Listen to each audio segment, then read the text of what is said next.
është një vend shumë i pasur me lajme. Të rralla janë ditët që nuk ka diçka që nuk ndodh.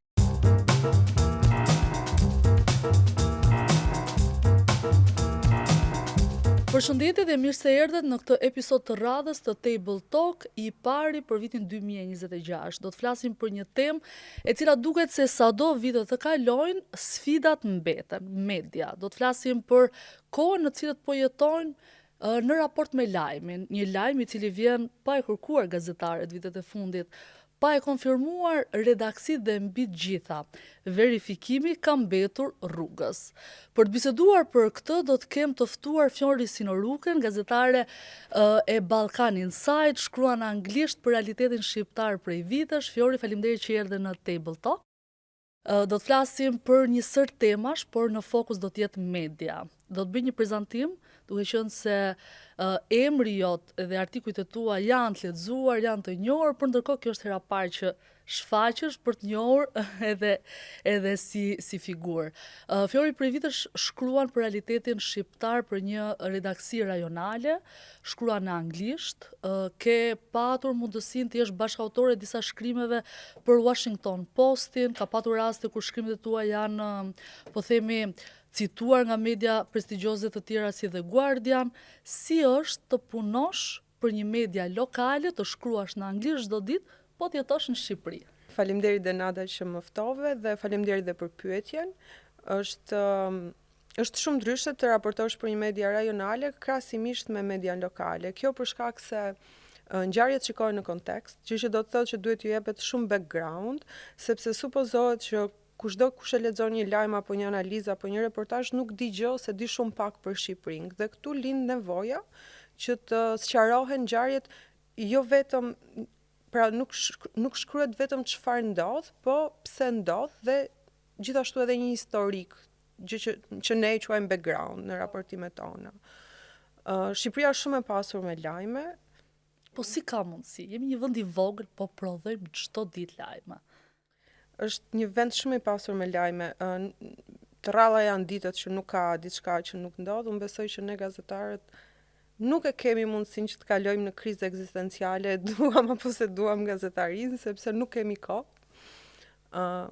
Por në vitet e fundit ka ndodhur që Shqipëria ka pasur disa momente që ka qenë në fokus edhe të lajmeve ndërkombëtare. Unë mund t'i përmend këto momente. Ka qenë ardhja e refugjatëve afganë në Shqipëri, pra strehimi i këtyre në Shqipëri, ka qenë ngjarje e paprecedent në botë, dhe Shqipëria, duke qenë se ofroi strehimin e tyre, u bë pjesë e lajmit ndërkombëtar për 1-2 vite të mira, mund të them.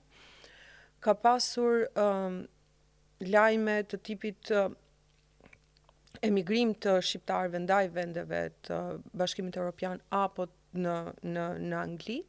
Dhe unë më zhdash të raportoj në 2 dimensione, së bashku duke bërë fikseren për gazetarët e huaj, të cilët e shikonin në perspektivën e tyre, pra se si ndikonte emigrimi nga Shqipëria në vendet e tyre, por edhe në perspektivën lokale, gjë që do të thotë cilat janë pasojat e këtij emigrimi, çfarë do të thotë, sepse neve e përdorim shumë shpejt fshatrat të tërë të boshatisur, po çfarë do të thotë kjo?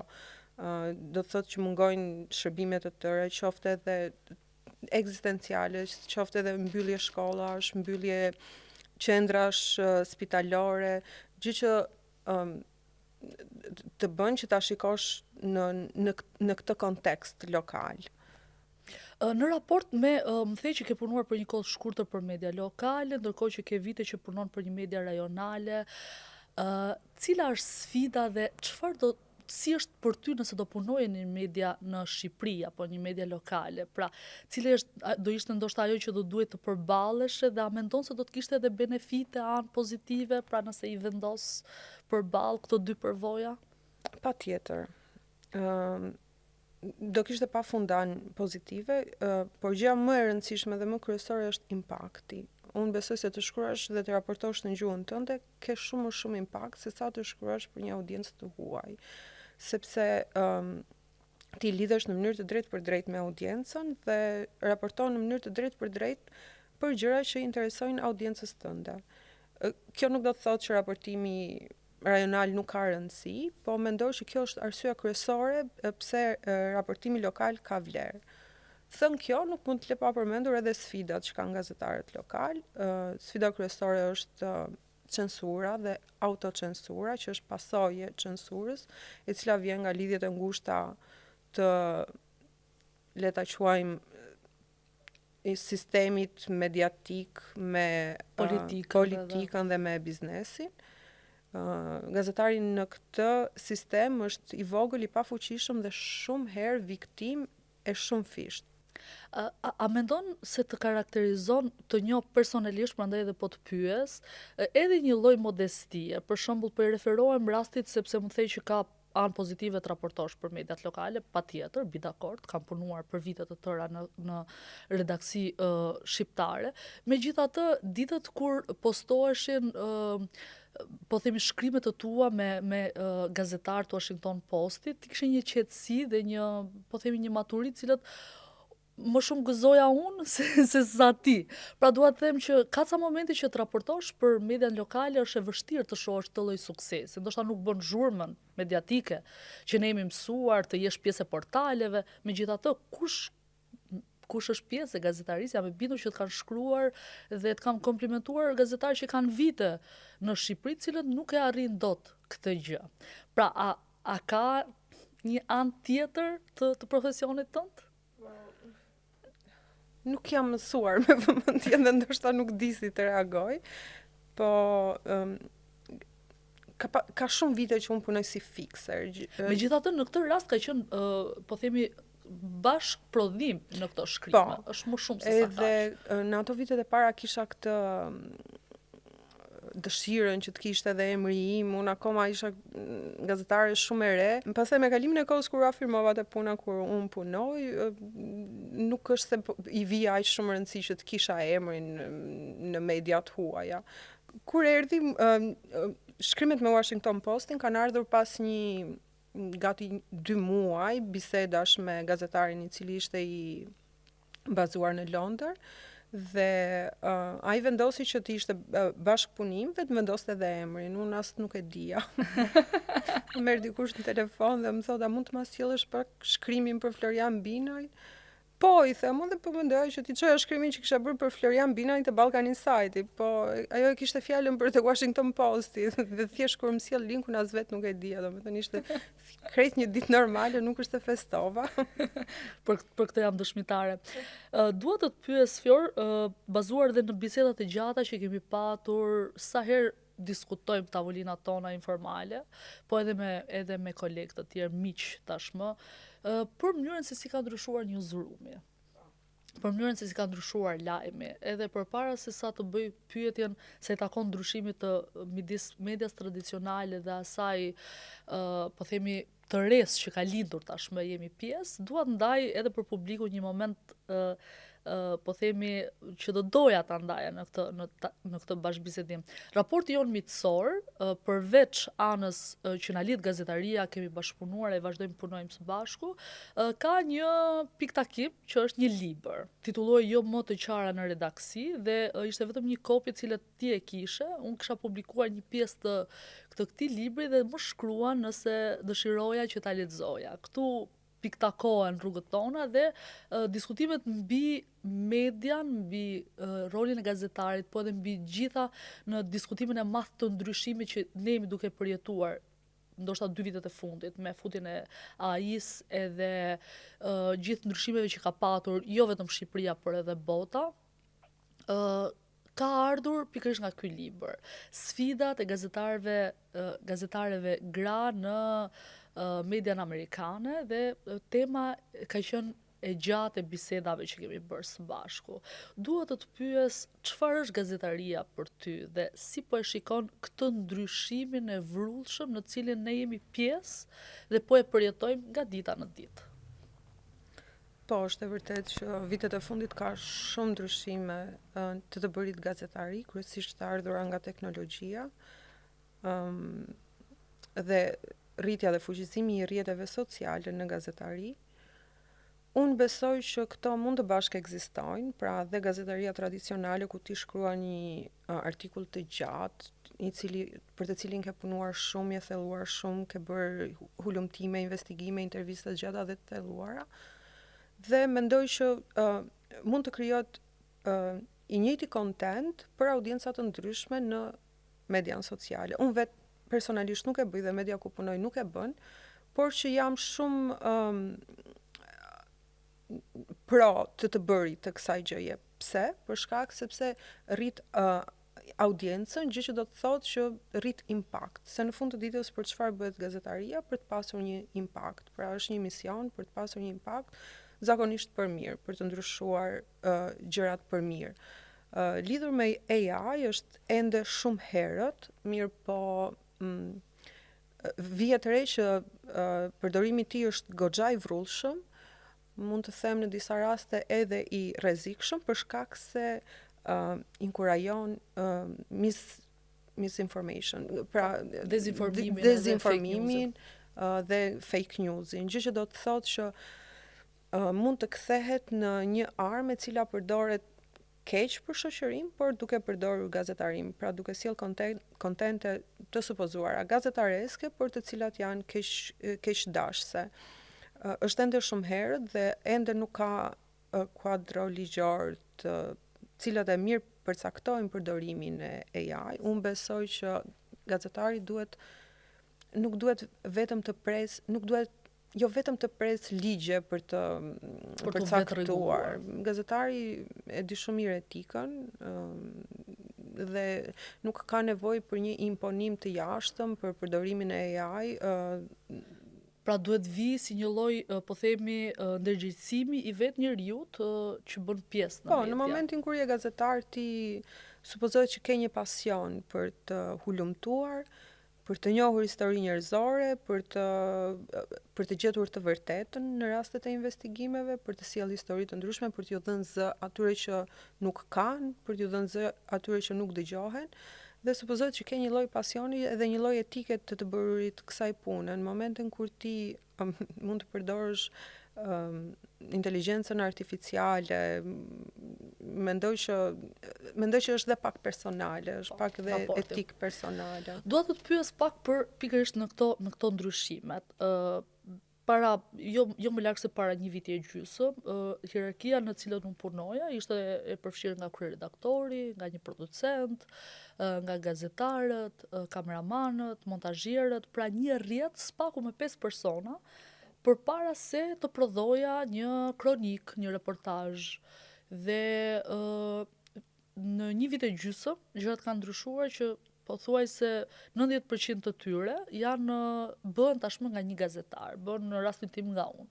Pra, ti sot nuk merr një kameraman me vete me 2 kamera, por telefoni është bërë mjet ti që ti filmon, je kudo reporter, nga një punë ndoshta që dikur fillonte me mbledhjen e mëngjesit në orën 9 e përfundonte me mbledhjen mbasditës pas përfundimit të lajmeve të orës 3:30, sot ti je një gazetar 24 në 7, pra të duhet të punosh pa orar, ndoshta të bi skaleta sepse një gjë ndodh, dhe ky format në gjykimin tënd, sa i vështirë është, sa mundësi që të konfirmosh një lajm është bërë shumë e vështirë, ose paktën shpejtësia të konkuron, se derisa ti ta konfirmosh, dikush tjetër e ka bërë tashmë. Ne e dim që gjithmonë ka patur një luftë midis shpejtësisë dhe korrekcisë. Megjithatë kësaj herë edhe verifikimet, pra të qenurit me dy burime, gjitha këto. Po sa ka ndryshuar ky raport? Sa shpejtësia është bërë, po themi, e kërkueshme? Ne dim parimisht që kur duam të marrim një informacion të saktë, futemi në Reuters, në BBC, në CNN, ndërkohë që tashmë Twitteri shpeshherë e ka përpara lajmin. Viraliteti në Instagram është ndonjëherë shumë i rëndësishëm se sa verifikimi, derisa të sqarohet që ka qenë fake news, ajo shpërndar gjithandej dhe nëse ka një denoncim që kjo nuk është e vërtet, dëmi tashmë është bërë. Pra si është ky raporti midis të priturit, të qenurit korrekt, të konfirmosh informacionin dhe shpejtësisë për të qenë i pari, për të qenë i klikueshëm, për të pasur një viralitet. Po, është goxha shqetësuese, ka një lloj toksiciteti shumë të madh dhe një abuzim shumë të madh me fjalët, tronditse, bujshme, pa parë ndonjëherë, që neve e shikojmë çdo ditë. Kjo nuk duhet të na dekurajoj, që të vazhdojmë të bëjmë punën tonë me korrektësi. Për mua personalisht më shumë rëndësi ka që ti të publikosh një informacion të saktë, le të jetë ky 1 apo 2 orë më vonë, sesa të tjerët, por e rëndësishme është të jetë i saktë, se krahasimisht me viralitetin. Besoj që me kalimin e kohës gazetari duke qenë i saktë, duke ju referuar burimeve zyrtare, duke pritur një konfirmim, por mbi të gjitha duke i përfshirë në raportimin e tij të gjitha anët e përfshira, vetëm në këtë mënyrë mund të arrijë të krijojë integritet për figurën e tij, megjithëse mund të kërkojë kohë dhe të krijojë besim tek publiku. Dhe kjo mendoj që në të ardhmen do jetë shumë e rëndësishme në një moment kur diçka ndodh, në momentin kur ti ke krijuar këtë lloj reputacioni, këtë lloj integriteti dhe besueshmërie me publikun, atëherë bëhesh i referueshëm dhe i lexueshëm dhe i besueshëm. Por ndërkohë, po t'jap shembull po ashtu konkret, jam e bindur që ti në punën tënde e has thuajse ndoshta çdo ditë, por po i referohem një rasti tim, se takon kësaj punës që bëhet në tërësi. Pra një lajm, po themi një shkrim investigativ merr me javë të tëra kohë. Do shumë kohë. Po punoja me një nga temat që kisha prej ditësh, mbi qirat në Shqipëri, e cila më kishte kërkuar kohë për të folur me ekspert, për të njohur tregun imobiliar, për të nxjerrë referimet dhe çfarë ndodh. Po ndonjëherë, më fal që të ndërprer, ndonjëherë për të konsultuar edhe ne vetë me ligjet, me raportet, është një punë e jashtëzakonshme me tema të cilat ndoshta nuk janë të tua dhe të përditshmërisë. Megjithatë, ditën që duhet ta publikoja, në Shqipëri pati përmbytje masive. Ajo ishte skeduluar, ishte deadline-i që duhet bërë, por ndërkohë edhe unë isha shumë koshiente që lajmi atë ditë ishin përmbytjet dhe vazhdon të jetë për ditë të tëra. Dhe puna e thuajse 3 javë ose më shumë, gjithë bisedat, kërkimet, atë ditë u zbehen edhe nuk pati një impakt siç unë kisha pretenduar dhe imagjinuar për një temë të mirë siç ne e konsiderojmë. Çfarë ndodh kjo me gazetarin? Si e përjeton? E kam shumë personale. Më thuaj, prandaj po sepse unë e di se çfarë ka ndodhur brenda teje që në momentin që ka pasur përmbytje, ti ke dashur, domethënë instinkti i gazetarit ka kërkuar që ti të jesh aty në terren, të shikosh, të flasësh me njerëz, të kuptosh sa banesa janë dëmtuar, sa tokë bujqësore është dëmtuar, a ka ndonjë plan për kompensim të këtyre njerëzve, po nga ana tjetër në të njëjtën ditë kisha planifikuar për të publikuar një investigim. E di që është shumë frustruese dhe mua vetë më ka ndodhur disa herë kur ka pasur një zhvillim lokal shumë të rëndësishëm, por nuk ka qenë për mua. Dhe unë kam pasur shumë të vështirë që të përqendrohem tek gjërat e tjera, pa ndjekur deri në fund zhvillimin lokal. Sepse redaktori që ti ke në Londër, kjo i duket një gjë që e paraqitshme, ndërkohë që këtu është duke zgjeluar vendi.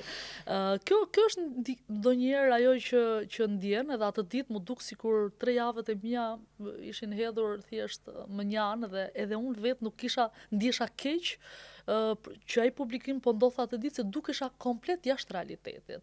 Por kjo është një gjë që ndodh në punët që duan kohë në këtë mjedisin e rrjeteve sociale. Për shembull, një deklaratë politike, ndonjëherë as shumë e rëndësishme bëhet lajmdite dhe është në çdo media të vendit për 24 orë.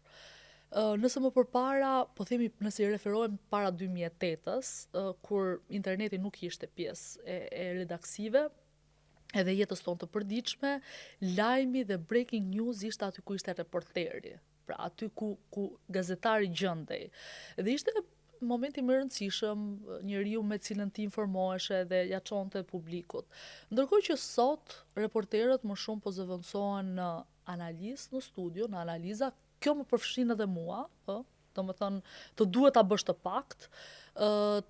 Analizat janë më të sepse kështu po e shohim të ndodhi edhe në mediat e huaja, pra nuk është një zhvillim që ndodh vetëm në Shqipëri.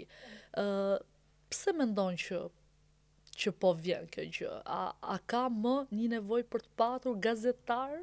E di që shumë pyetje duket herezi, po secili nga ne mund të jetë gazetar nëpërmjet smartphone-it të tij. Pse nevojitën gazetarët në ditët e sotme?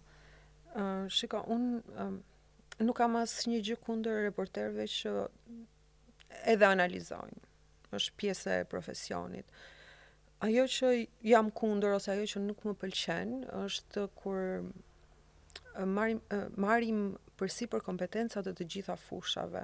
Unë besoj që një reporter, një gazetar shumë kompetent në fushën e tij dhe nëse i qëndron fushës së vet, mendoj që është një nga zërat më informues për publikun. Gati reporterët që janë me përvojë gati në nivelin e ekspertit. Për shembull, reporterët që mbulojnë drejtësinë, mendoj që e njohin atë fushë shumë mirë dhe janë shumë kompetent për të folur për të. Gazetari patjetër që duhet pikërisht për këtë arsye, sepse thjesht raportimi i thatë, ajo që ndodh me një video, një vlog apo një pasqyrim i deklaratave të politikanëve, nuk është e gjitha puna. Puna e gazetarit është të shkoj përtej, pra të kuptoj pse ndodhin gjërat, të jap background, të përpiqet të kuptoj edhe shkaqet e gjërave që ndodhin dhe pasojat e tyre. Në kontekstin ku gazetaria është goxha e kërcënuar edhe nga keq informimi, nga fake newsi, roli i gazetarit i cili i identifikon këto ndikime bëhet shumë i rëndësishëm. Dua të pyes pak edhe në raportet personale, në raportet personale në kuptimin me profesionin. Si shikon rrjetet sociale? Ju referove një moment, a janë rrjetet sociale tani pjesë shumë rëndësishme e gazetarit, pra ndonjëherë një lajm i cili nuk në realitetin shqiptar ne e dim që ndodh shpesh, e kemi hasur dhe me kolegët tanë, nuk bëhet në redaksinë e tyre për shkak të linjes editoriale që ka një media apo diçka e tillë, gazetari ka aftësinë sot dhe mundësinë nëpërmjet rrjeteve sociale ta ngrejë një shqetësim.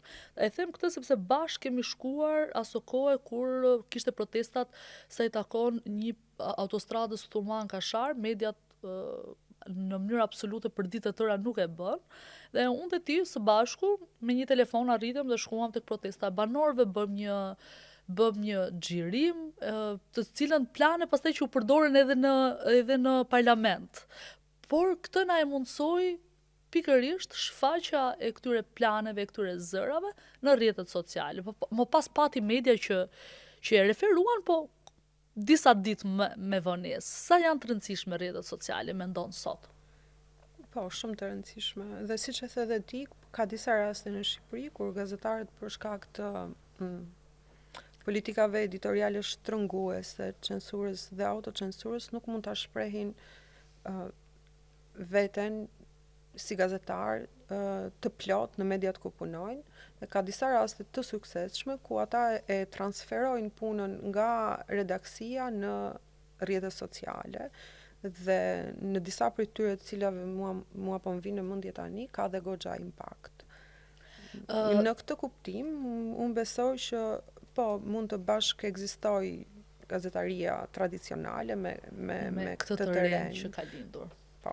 Fjori, përpara se ta mbyllim, do doja të ndalesh në pyetjet e fundit se takon edhe atyre, po themi, fushave të cilat ti i ke thelluar në mënyrë e parë sepse ke dashur, e pastaj ke gjetur edhe mundësinë, se nuk është e lehtë ndërkohë që bën dhe gazetarin të specializohesh në disa tema, siç është tema e komunizmit. Për kohë të gjatë ti shkon, viziton, gjen personazhe të kësaj kohe, ke bërë shkrime.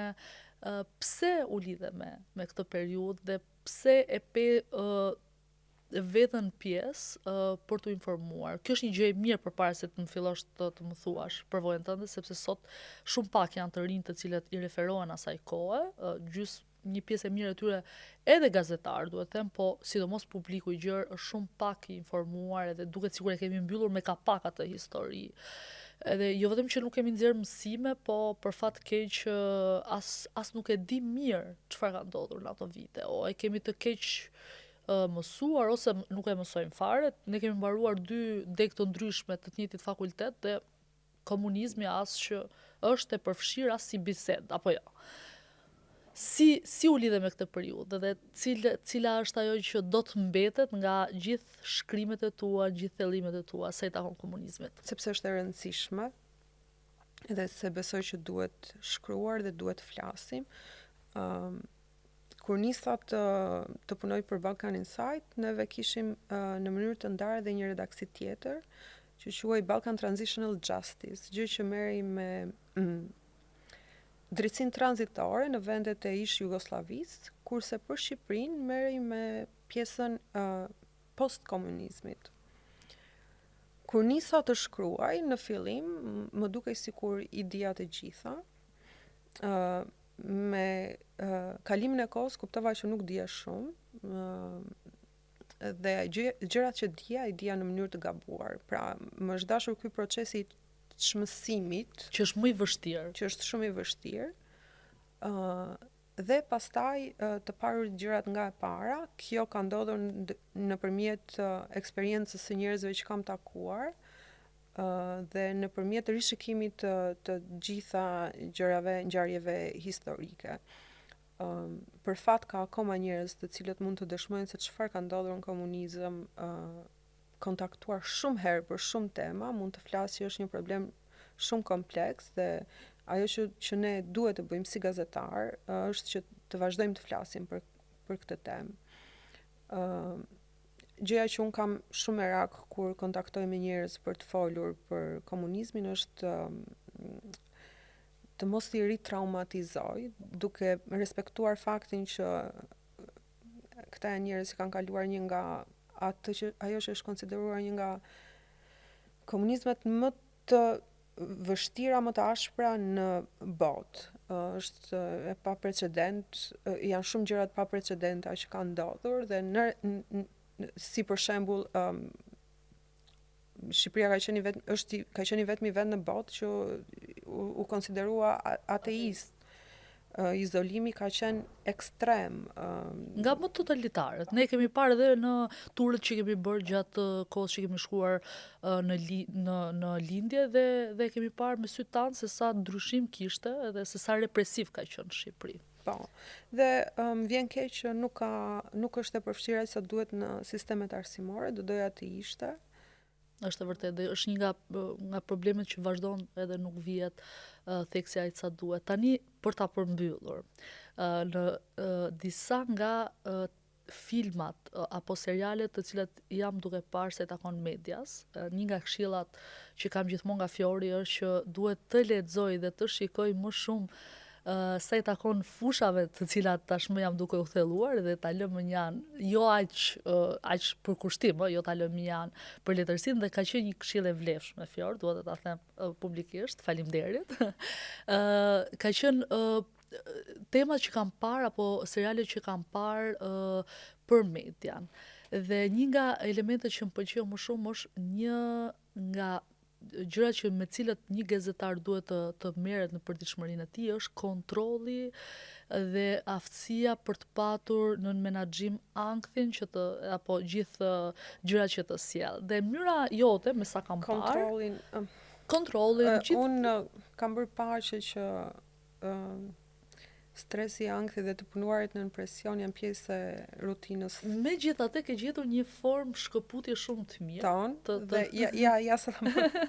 Që duhet të më dalësh tek pasioni për ngjitjen e maleve, për përmbledhjen. Po, do të dalat. Stresi, ankthi dhe të punuarit në presion është pjesë e pandashme. Ti e di shumë mirë. Unë kam kuptuar me kohën që nuk ish duk dot, por duhet të mësoj të jetoj me to. Dhe mënyra më e mirë nuk ka asnjë